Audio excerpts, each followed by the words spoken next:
ఇప్పటికే ఆ కోర్టులో కేసు కొట్టేసిన పరిస్థితి కనిపిస్తుంది. కోర్టులో చాలా కేసులు అక్విట్ అవుతాయండి. ఇన్వెస్టిగేషన్ జరగట్లేదు. ఆయేషా కేసులో మీరు చూస్తే నేను I'm not the investigating officer, నేను చేయలేదు. బట్ మా మీద అంటే కాంట్రవర్సీ తీసుకొచ్చి పెడుతుంటారు, నువ్వే చేసావు దర్యాప్తు అని. నేను ఎంక్వైరీ ఆఫీసర్ని.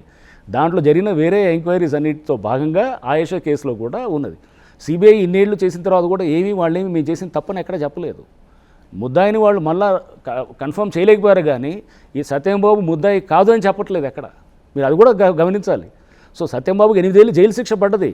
లోవర్ కోర్టు ఏది మెట్రోపాలిటన్ కోర్టు పేదవాడు దళితుడే వెళ్ళి మీరు లేదా వినండి, అన్ని చోట్ల పేదవాడని తీసుకురావడంతో మనం మాట్లాడడం. పేదవాడు రజనీకాంత్ గారు పేదవాడు కాబట్టి 8 సంవత్సరాల తర్వాత నువ్వు వాడు నిందితుడు అవునా కాదా అనేది మరి ఇక్కడ అమృత ప్రణయ్ కేసులో ఎవరు వాళ్ళందరూ డబ్బున్నోళ్లే, వాళ్ళందరికీ యావజ్జీవ శిక్షలు పడ్డాయి. మరి వాళ్ళంతా 100 కోట్ల ఆస్తులు ఉన్నోళ్లే, మరి అక్కడెందుకు అనరు? మీరు కన్వీనియంట్గా అంటున్నారు. అంటే ఏంటంటే పేదవాడు అనేది మనం మాట్లాడటం అనేది చాలా వినటానికి చాలా బాగుంటుంది. బట్ యాక్చువల్గా జరిగేది గ్రౌండ్ రియాలిటీ మీకు చెప్తున్నాను. మనం మాట్లాడేది ఒకటి, జరిగేది ఒకటి.